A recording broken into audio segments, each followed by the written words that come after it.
Untuk outline yang akan kami gunakan pada siang hari ini akan terbagi menjadi 4 topik utama, di mana yang pertama adalah mengenai sedikit sekilas tentang hipertensi dan burden of disease-nya.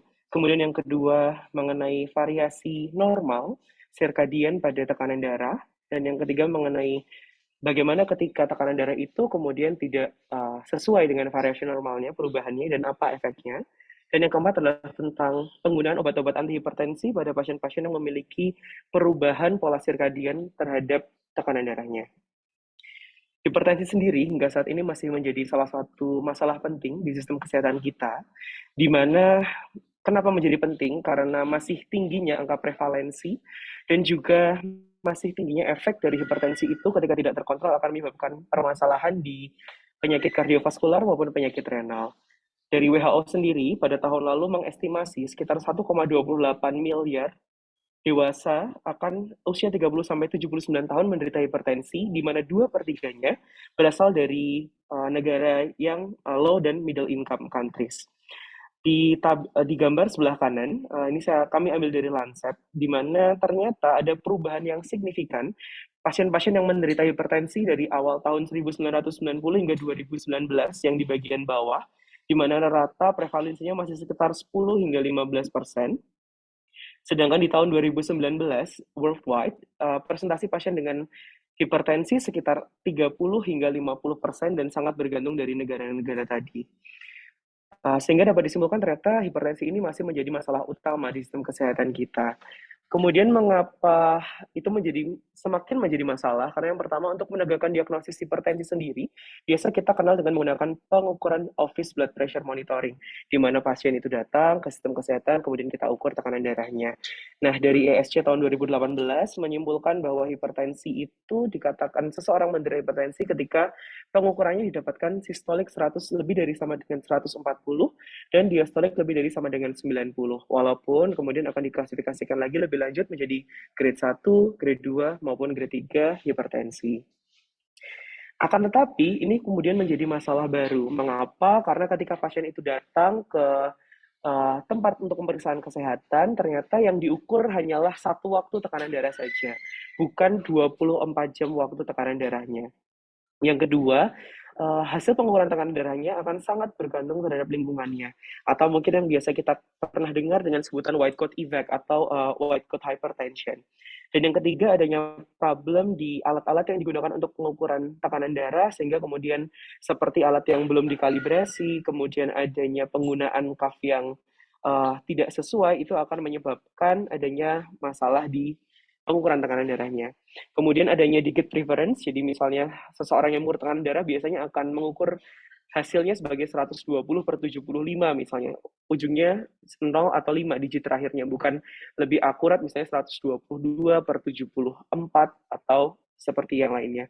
Jadi ada digit preference dari health personal yang melakukan pengukuran tekanan darah. Dan yang kelima, biasanya ketika pasien itu melakukan tekanan darah ke klinik, biasanya mereka akan datang pada siang hari, di mana sangat berpengaruh terhadap aktivitas-aktivitas yang sudah dilakukan sebelumnya. Sehingga kemudian dikembangkanlah pendiagnosisan hipertensi dengan menggunakan berbagai pengukuran. Jadi tidak hanya menggunakan office blood pressure monitoring, tapi juga dengan menggunakan home blood pressure monitoring, atau yang lebih advance adalah dengan menggunakan ambulatory blood pressure monitoring. Harapannya pasien itu memiliki data lebih variatif yang diambil dari berbagai jam, tidak hanya pada satu waktu saja. Kemudian kenapa data ini ternyata penting, bahwa kita perlu mengetahui adanya berbagai variasi dari tekanan darah itu, karena ternyata ada yang kita sebut sebagai circadian variation of blood pressure, di mana tekanan darah itu secara normal akan bervariasi di jam-jam tertentu, ada tipe-tipenya. Nah, circadian variation of blood pressure yang normal itu memiliki karakteristik yang dapat kita bagi menjadi 3 karakteristik utama. Yang pertama, adanya penurunan ketika pasien itu istirahat, atau biasa kita kenal dengan dipping pattern. Dan yang kedua adalah mulainya peningkatan bertahap pada pagi hari, atau early morning blood pressure surge, atau post awakening rise. Jadi ketika pasien itu mulai bangun, kemudian tekanan darahnya kemudian meningkat, dan yang ketiga adalah tekanan darah yang sehari-hari yang lebih tinggi dibanding 2 tekanan darah waktu sebelumnya, dan lebih variatif karena ya ketika seseorang itu beraktivitas, kemudian banyak faktor eksternalnya, banyak faktor lingkungannya mempengaruhi, sehingga yang ketiga akan lebih variatif. Itulah pentingnya ketika kita melakukan beberapa kali pengukuran tekanan darah dan tidak hanya satu waktu di klinik, kita akan mendapatkan fase-fase ini. Nah, dipping pattern atau penurunan tekanan darah pada saat malam hari dikatakan normal ketika penurunannya sebesar 10 hingga 20%. Sedangkan early morning BP surge-nya itu akan dikatakan normal ketika peningkatannya di pagi hari kurang dari 55 mm raksa dibanding saat pasien istirahat. Mengapa kemudian tekanan darah ini bisa sangat berbeda? Karena yang secara umum dari Braunwald akan membagi menjadi dua faktor utama, yaitu eksternal faktor dan juga adanya endogenous circadian rhythm. Eksternal faktor seperti yang kita ketahui, misalnya pasien itu berada di suhu yang lebih panas sehingga kemudian simpatisnya teraktivasi, maka otomatis tekanan darahnya akan meningkat. Atau pasien baru saja melakukan aktivitas olahraga atau mungkin sedang cemas, marah, itu akan mempengaruhi tekanan darahnya kemudian akan meningkat. Sedangkan endogenous circadian rhythm ini nanti akan bisa berupa hormonal maupun aktivasi dari neural itu sendiri. Yang pertama adalah terkait dari aktivasi neural yang mempengaruhi adanya variasi dari tekanan darah. Diketahui bahwa tonus saraf simpatis itu lebih dominan ketika seseorang itu di siang hari atau ketika dia beraktivitas. Sedangkan tonus vagalnya akan jauh lebih dominan saat malam hari. Sebagai contoh, di sini ketika misalnya seseorang itu beraktivitas atau misalnya mengalami stres tertentu, maka cerebral cortex ini kemudian akan menstimulasi cardiovascular center di bagian medula oblongata dan kemudian akan berefek ke efferentnya. Efferentnya di sini ada dua, ada cardiac accelerator yang kemudian nanti akan langsung berefek ke SA node untuk meningkatkan heart rate, yang mana nanti kemudian akan meningkatkan tekanan darah. Dan yang kedua adalah bekerja di nervus vasomotor, di mana nervus vasomotornya ini kemudian akan bekerja di blood vessel dan akan terjadi vasokonstriksi. Seperti yang kita tahu bahwa rumus tekanan darah adalah cardiac output dikalikan systemic vascular resistance, di mana cardiac output sendiri merupakan perkalian dari heart rate stroke volume dikalikan heart rate, di mana ketika sistemik vascular resistance-nya meningkat akibat stimulasi dari vasomotor nerve yang simpatis ini, maka tekanan darahnya kemudian juga akan meningkat. Di sisi kanan merupakan kendali tekanan darah yang biasa kita kenal sebagai baroreseptor. Memang salah satu mekanisme untuk mengembalikan tekanan darah itu menjadi normal, misalnya ketika pasien merasa stres atau ada eksternal stimuli, itu adalah dengan menggunakan baroreseptor, di mana ketika pasien stretch terjadi peregangan di bagian arcus aorta maupun di sinus karotis, di mana keduanya memiliki baroreseptor, akan kemudian dihantarkan oleh cranial nerve 9 dan kemudian akan memberikan efek negatif ke SA node yang kemudian akan menurunkan heart rate-nya yang pada akhirnya akan menurunkan blood pressure-nya itu sendiri. Circadian variation of blood pressure yang kedua dipengaruhi oleh hormon aldosteron.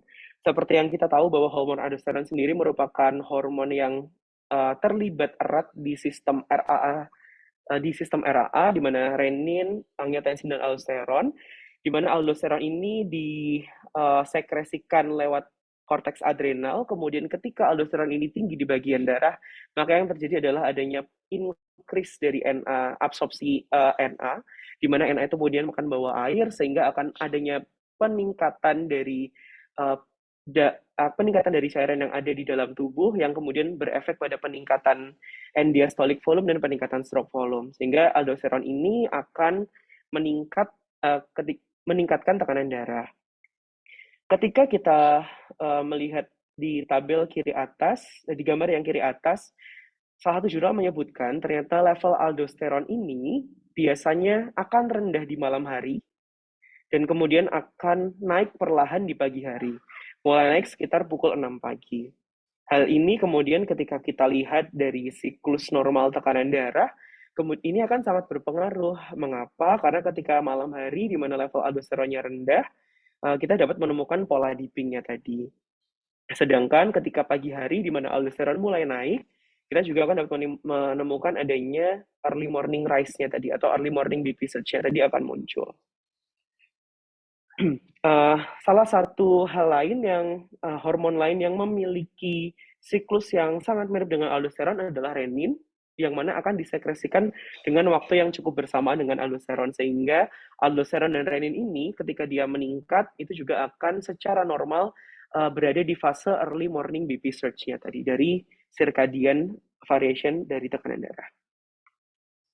Kemudian yang kedua adalah hormon atrial natriuretic peptide, di mana kita tahu bahwa natriuretic peptide ini akan diekskresikan, dikeluarkan dari otot-otot jantung di atrium ketika terjadinya stretch, atau adanya regangan berlebihan di bagian atrium. Secara normal akan disekresikan ketika adanya regangan berlebihan.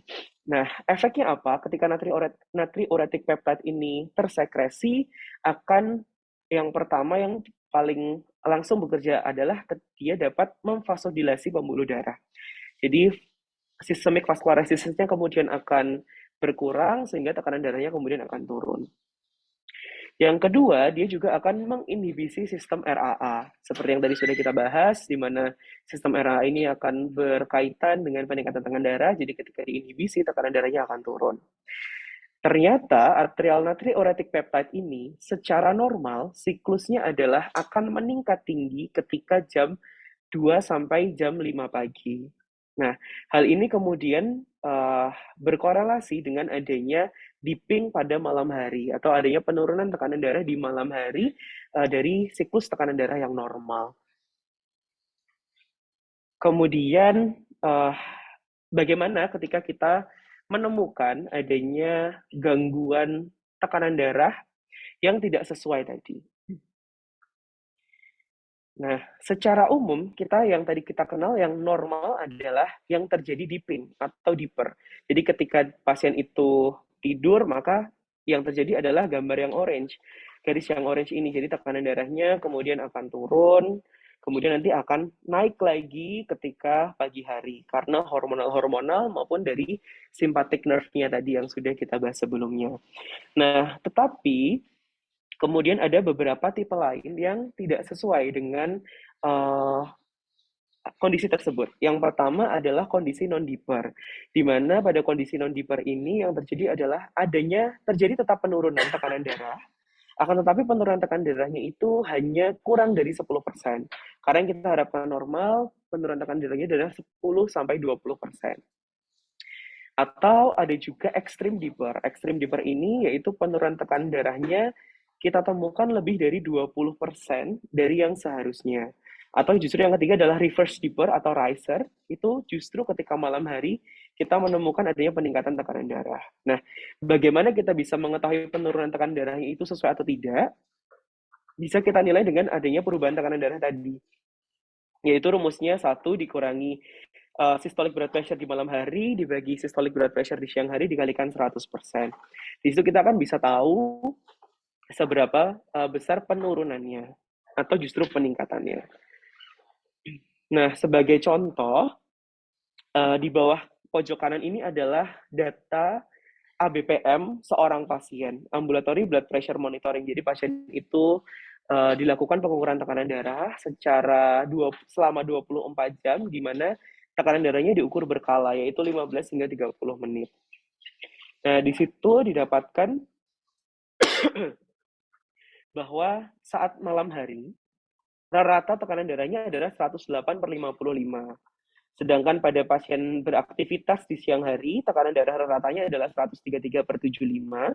Sedangkan yang pas saat pagi hari atau yang untuk kita mendeteksi early morning BP surge-nya itu tekanan darah ratanya adalah 130/76. Sehingga yang pertama kita lihat tadi, kita mau melihat pasien ini dipping atau tidak, dan yang kedua kita akan melihat apakah early morning BP surge-nya itu normal atau tidak. Untuk menilai dipping-nya berarti kita bagi tadi yang night dibandingkan yang pagi. Ternyata kita temukan systolic blood pressure-nya itu turun 19%, sedangkan diastolic blood pressure-nya turun 26%. Sehingga pasien ini bisa kita klasifikasikan sebagai extreme dipper untuk dari fase dipping-nya. Kemudian kita lihat dari saat dia malam hari, yaitu 108, dan yang morning, yaitu 130 tekanan darah sistoliknya. Berarti perbedaannya adalah 23. Sehingga kita bisa simpulkan early morning BP search-nya itu dalam batas yang normal. Karena tadi berdasarkan konsensus ABPM tahun 2022 menyatakan bahwa early morning BP search yang bisa kita toleransi adalah kurang dari 55. Kemudian bagaimana mengapa non-dipping itu bisa terjadi? Yang pertama adalah biasanya terjadi karena adanya gangguan autonomic nervous system, baik itu dan juga neurohormonalnya. Jadi ada gangguan hormonal ataupun gangguan saraf simpatis dan parasimpatisnya sehingga kemudian akan berpengaruh terhadap fase dipping pada malam harinya tidak bisa terjadi dengan baik. Kemudian yang kedua adanya disfungsi endotel dan yang terakhir adalah adanya peningkatan sensitivitas terhadap sodium atau terhadap natrium. Nah, jadi ketika secara genetik pasien ini sensitif terhadap sodium, biasanya kita akan mendapatkan tidak adanya penurunan pada malam hari. Dan biasanya itu banyak ditemukan pada pasien-pasien dengan hipertensi yang esensial atau yang tidak disebabkan oleh organ lain atau penyakit lain. Kemudian bagaimana ketika kita menemukan menginterpretasi tadi. Yang kita lihat kan memang normalnya pasien itu diper ya, jadi turun kemudian akan kembali lagi nanti di pagi hari. Nah, ternyata beberapa penelitian terbaru menyatakan atau menemukan pada pasien-pasien yang non-diper atau yang penurunan tekanan darahnya kurang dari 10%, pasien itu tetap turun tekanan darahnya malam hari tapi kurang dari 10%, ternyata berefek terhadap peningkatan adanya gangguan di jantungnya dan akan meningkatkan resiko HMOD atau hypertension mediated organ damage. Selanjutnya justru kalau kita mendapatkan reverse dipper atau justru yang ketika malam hari dia tidak turun tapi justru naik dibanding siang hari, resiko keduanya akan jauh lebih meningkat. Memang untuk referensi yang digunakan di sini minus 10 hingga minus 20%. Walaupun ada beberapa sumber lain yang masih bisa mentolerir hingga 25 sampai 30%. Jadi penurunan lebih dari itu masih tidak dianggap sebagai suatu extreme dipper.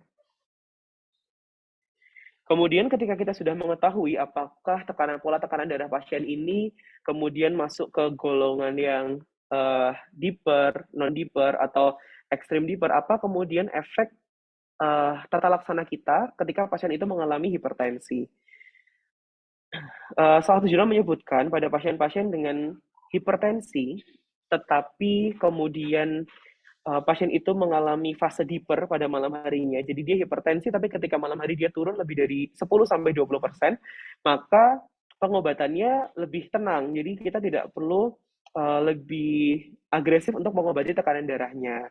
Jadi kita memberikan terapi hipertensinya sesuai hanya dengan menggunakan satu obat oral antihipertensi. Tetapi ketika kita mendapatkan pasien itu sebagai pasien hipertensi yang non-diper, jadi ketika dia malam hari dia turun, tapi turunnya tidak lebih dari 10%, kita justru perlu memikirkan pemberian second dose atau jenis obat lain yang kita berikan pada malam hari, sehingga kita akan mendapatkan efek dipernya tadi, yang dimana ketika kita mendapatkan efek dipernya tadi, harapannya akan mengurangi resiko HMOD-nya atau hypertension mediated organ damage dan juga mengurangi resiko dari kerusakan di bagian kardiaknya. Mungkin itu dokter yang dapat kami sampaikan untuk hemodinamik lab pada siang hari ini. Mohon arahnya dokter. Terima kasih.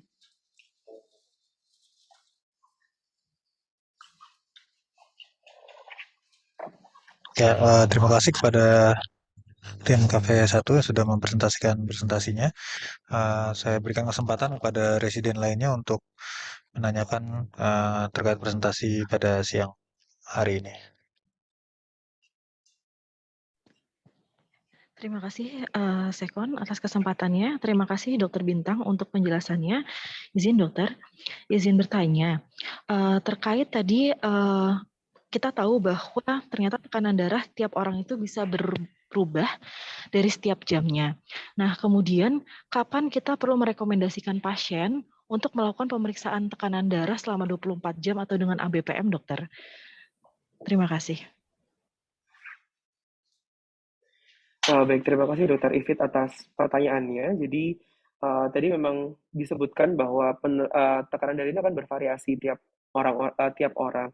Nah, sebetulnya pemeriksaan ABPM sendiri ini salah satunya selain mengetahui apakah pasien ini memiliki pola diper atau non-diper tadi, salah satu fungsi lainnya adalah untuk mendeteksi apakah pasien memiliki hipertensi jas putih atau biasa kita kenal dengan white coat hypertension, atau yang kedua justru pasien memiliki mass hypertension atau hipertensi terselubung, di mana ketika white coat hypertension itu kita melihat pasien itu ketika datang di klinik kok tensinya agak tinggi, tapi terus kemudian di rumah dia bilang cenderung normal. Atau yang kedua, dia saat datang ke klinik yaitu pada masa hypertension itu cenderung normal, tapi di rumah malah tinggi. Nah, indikasi dari pemeriksaan ABPM sendiri yang pertama adalah untuk yang pendeteksian mass hypertension itu ketika pasien datang di klinik dengan tensi yang prehipertensi kalau berdasarkan atau yang high normal tadi kalau dari ESC. Nah, ketika dia datang dengan tensi 130/85, kita perlu curiga jangan-jangan ini adalah suatu mass hypertension.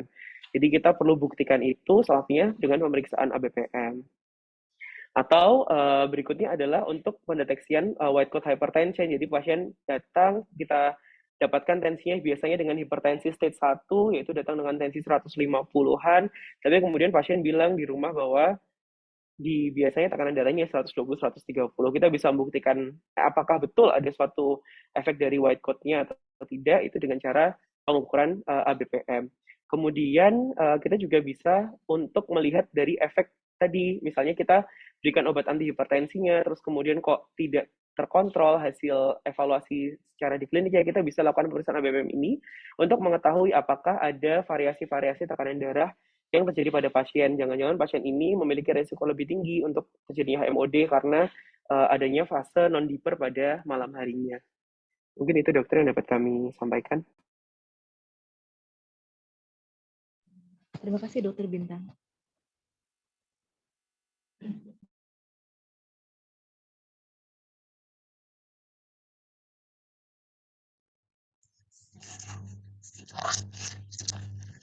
Untuk kesempatan berikutnya, silakan pada residen lainnya bila ada pertanyaan.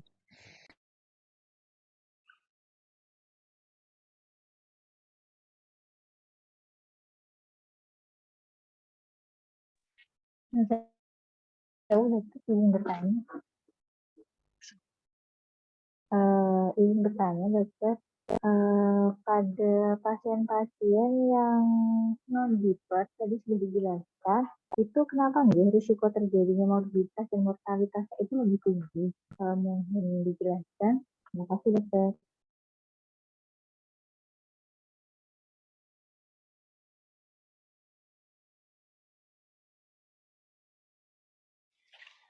Baik, terima kasih Dokter Afi. Memang untuk pola non-diper sendiri, mungkin kita bisa kaitkan dengan pola hormonalnya ya. Jadi ketika dia non-diper, maka tadi kan salah satu yang dibahas adalah ketika dia terjadi dipping, itu salah satu hormon yang berperan adalah atrial natriuretic peptide. Nah, sehingga ketika dia tidak terjadi pola itu, mungkin yang pertama ada gangguan hormonal. Nah, gangguan hormonal ini kemudian akan berefek pada respon normal tubuh ketika pasien itu mengalami hipertensi tidak sebaik pasien-pasien dengan pola dipernya, sehingga itulah yang kemudian akan menyebabkan pasien itu mengalami gangguan di bagian cardiac damage, kemudian bisa mengalami HMOD yang lebih berat dibandingkan pasien-pasien yang mengalami pola diper. Itu yang akan di beberapa penelitian disebutkan pada pasien-pasien yang memiliki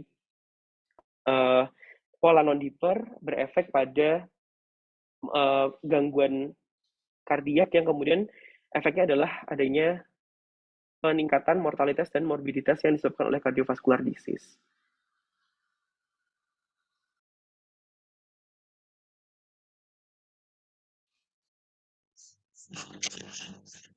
Baik, untuk Dr. Raffi, apakah sudah cukup untuk jawabannya? Baik, terima kasih atas penjelasan.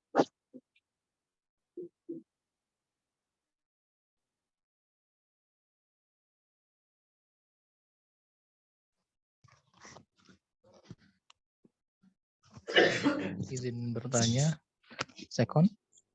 Ya, silakan. Terima kasih Dr. Bintang untuk pemaparan materinya. Izin bertanya untuk pemeriksaan ini kan dijelaskan tadi adanya variabilitas atau adanya perbedaan dari tekanan darah yang dari pagi, siang ataupun malam. Nah, apakah pemeriksaannya itu hanya bisa dilakukan dalam 24 jam itu, ataukah ada pemeriksaan lainnya yang bisa kita lakukan untuk menilai blood pressure variability? Oke, baik.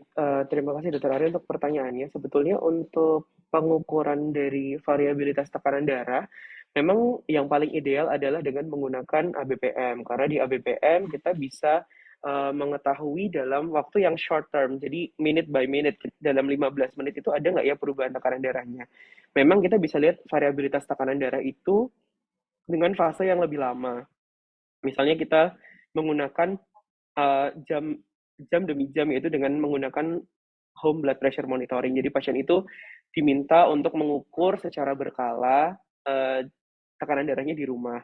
Atau yang dalam periode yang lebih lama atau long term itu adalah dengan menggunakan ketika pasien itu datang ke klinik. Jadi kita ukur dan kita bandingkan variabilitas tekanan darahnya dari visit yang pertama dengan visit yang selanjutnya. Walaupun memang sangat tidak ideal.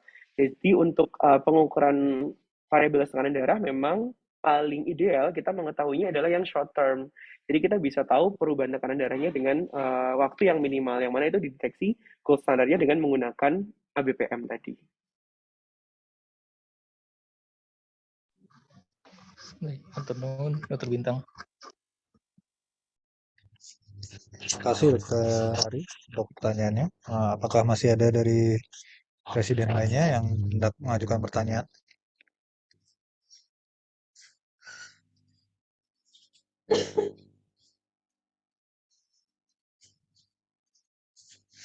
Mungkin bila belum ada, izin saya bertanya kepada presentan. Ini terkait jurnal blood variation tadi kan sedikit dibahas terkait waktu pemberian obat ya.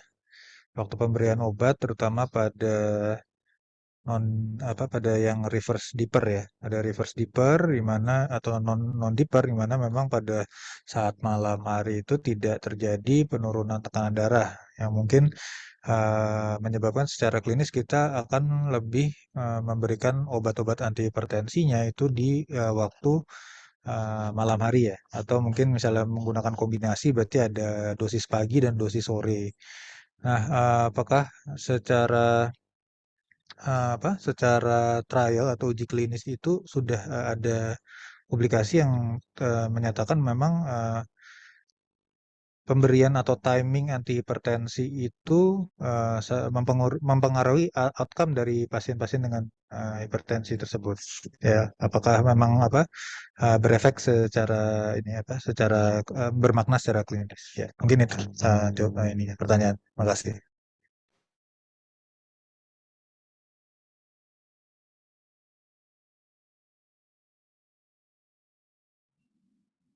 Baik, terima kasih Dr. Wira untuk pertanyaannya. Jadi salah satu yang kami ambil sebagai kemarin untuk jurnal ini adalah jurnal memang tahun 2010 dokter dari Japanese Society of Hypertension, di mana di situ disebutkan bahwa penggunaan obat-obat anti hipertensi itu memang dikendalikan untuk pada pasien-pasien yang memiliki hasil non-dipper, yaitu yang penurunannya belum sesuai target. Nah, tapi memang di sana yang disebutkan sebagai resultnya adalah tekanan darahnya tercapai, tapi tidak disebutkan apakah kemudian sebagai long term-nya pasien itu tidak mengalami myocardial infarct atau kemudian pasien juga tidak menderita stroke atau faktor risiko lain yang intinya menyebabkan HMOD-nya. Tapi memang hanya disebutkan bahwa kita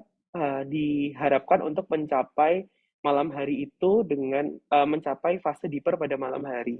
Mungkin nanti kami baca lebih lanjut dok, apakah memang ketika kita mengembalikan fase pasien dengan hipertensi tapi yang non deeper dan dikembalikan ke fase deeper pada malam harinya, apakah kemudian akan didapatkan outcome yang lebih baik, dokter?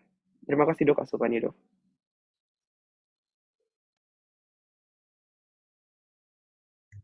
Ya, mungkin sedikit sharing ya kepada kepada peserta dan semua residen. Mungkin ini ada suatu trial baru yang dipublikasikan tahun 2022 ya di ESC Congress, itu berjudul Time Trial. Time Trial ini dia menyatakan sebagai konklusinya bahwa evening dosing of blood pressure medication not better than morning dosing. Jadi memang ini suatu trial besar, large prospective randomized trial, di mana melibatkan total 21.100 pasien, ya, di mana di randomisasi hampir 50-50 ya, yang evening dosing dan morning dosing, 10.500 di evening, 10.600 pasien di morning dosing, dan dilihat follow up-nya, median follow up-nya sampai 5 tahun. Mana ternyata setelah dilihat primary endpoint-nya memang di sini dituliskan adalah hospitalisasi untuk myocard infarct atau stroke, vascular death, dan kematian kardiak ya. Mana ternyata hasilnya tidak berbeda secara signifikan. Walaupun memang pada studi yang sebelumnya yang mungkin menjadi acuan persenten, yaitu namanya HIJA study. HIJA study memang menyebutkan ada protective effect dari nocturnal dosing terhadap cardiovascular event, karena bagaimanapun memang seperti yang sudah disampaikan presenten bahwa nocturnal blood pressure itu lebih bagus sebagai prediktor terkait kejadian kardiovaskular bila dibandingkan dengan daytime blood pressure. Ya, mungkin itu sedikit sharing, mungkin nanti bisa kita sama-sama bisa membaca publikasinya, yaitu time trial yang terkait mana yang lebih baik, apakah pemberian antihipertensi di malam hari atau di pagi hari. Ternyata dari penelitian tersebut itu ternyata tidak berbeda dalam menurunkan atau kejadian kardiovaskularnya. Terus tambahan saya sebagai sekon, apakah bila dari residen tidak ada pertanyaan kembali, maka izin apakah ada masukan dari supervisor Dr. Anggono?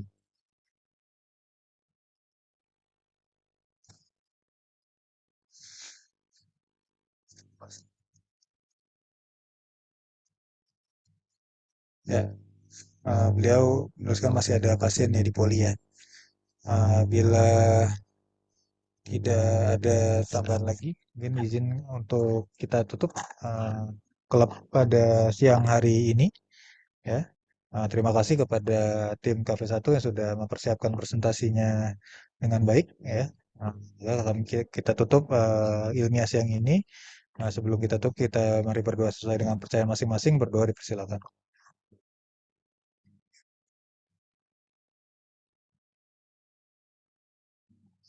Ya, berdoa selesai. Wassalamualaikum warahmatullahi wabarakatuh.